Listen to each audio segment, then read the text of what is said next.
Okay, so this is my spoiler review of Joker, directed by Todd Phillips, starring Joaquin Phoenix. So I had mild expectations for this movie. I knew Joaquin Phoenix would absolutely bring it here, but just the press surrounding it and some of the critics' reviews that seemed a little off-putted by it, I was like, okay, let's just see what happens here. Let's see if it can hit its full potential. And we're all human. You're still going to have Heath Ledger's amazing performance in your head, and you try not to compare too much. And what I really like just noticing from the beginning of this movie is that Joaquin Phoenix approached this Joker much differently than Heath Ledger's Joker. He made it his own in such a good way, where even like Heath Ledger's Joker from Dark Knight was a little more cartoony and a little more just pure villain, where this was very human, leading to full-on psychopath, and he just nailed it there. And I think that what really blew me away too is this is Todd Phillips directing this and writing this here, who made Hangover movies and is known for comedies. And oh my God, this was just spectacular making of a drama here and a character study that you would think he'd done a bunch of these before. So that really also impressed me. Now, what is really just haunting about this movie is it deals with stuff that a lot of people never want to talk about, and that still goes on in society with mental illness.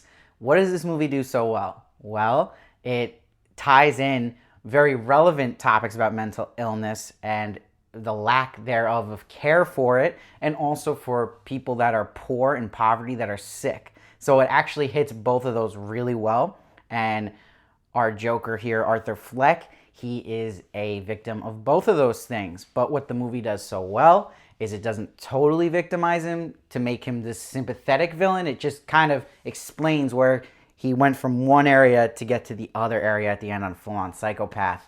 And it just makes it a little more understandable now, where you always wondered, seeing Joker in cartoon versions and movie versions, who is this guy and how did he become this crazy? And this did such an awesome job of explaining that. It really is an awesome origin story. And I really like the point of him being on meds, and then when he started really losing it is when he actually went off of his meds. And what caused him to be off of his meds? When the city stopped providing that service for him. So that brilliantly just connected those two themes together and really just justified so well how he'd become totally loony towards the end.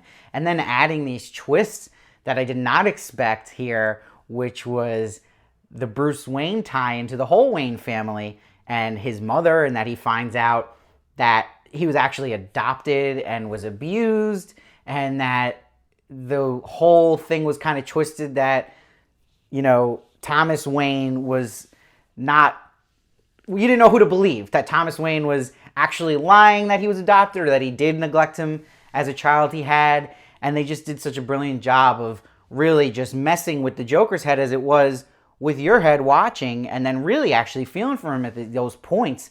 And then it was enough to really convince us that he would kill his own mother, which was just, oh my God, that was such a disturbing scene and so well done. So this movie to me was also very fearless, which you always wait for in superhero movies.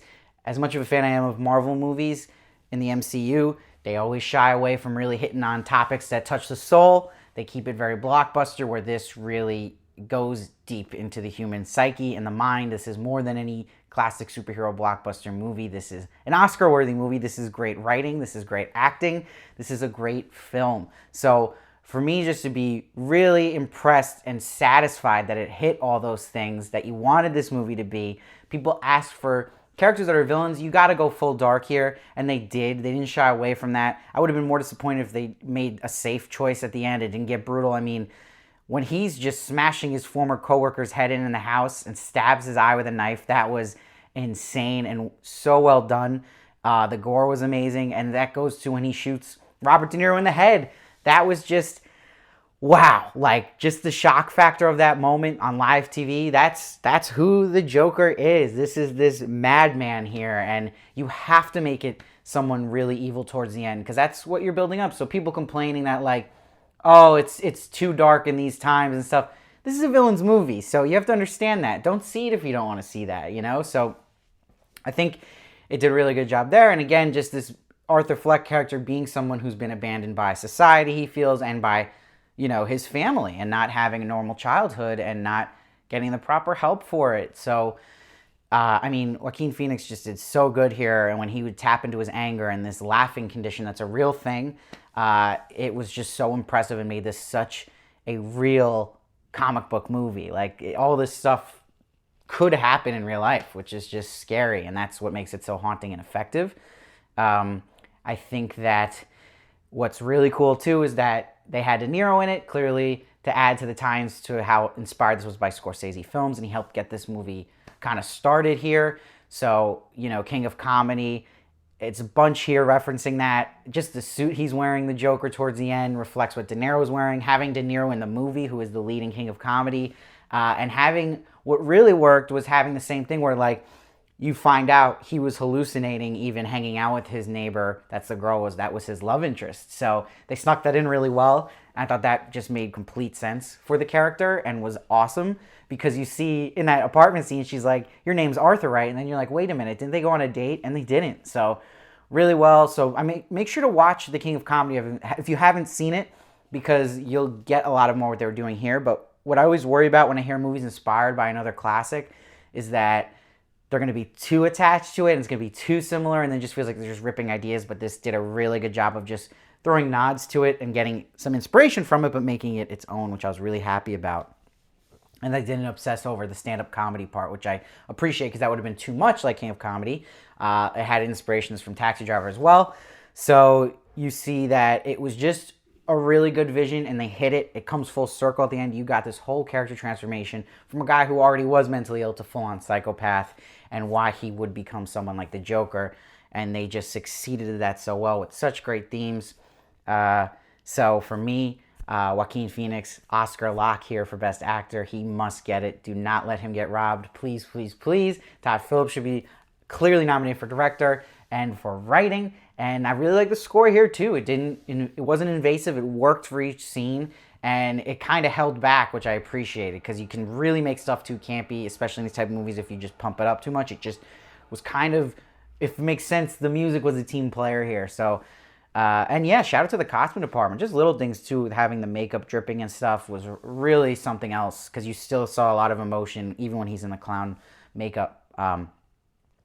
Also, little Varley Easter egg is my uncle is actually an extra in this movie, and I caught him first watch, where the scene when Joaquin Phoenix is going down the elevator in the hospital, you'll see the attendee who's tending in the elevator next to him to like a crazy person is my uncle. That is my uncle, Christian Varley. He's an actor.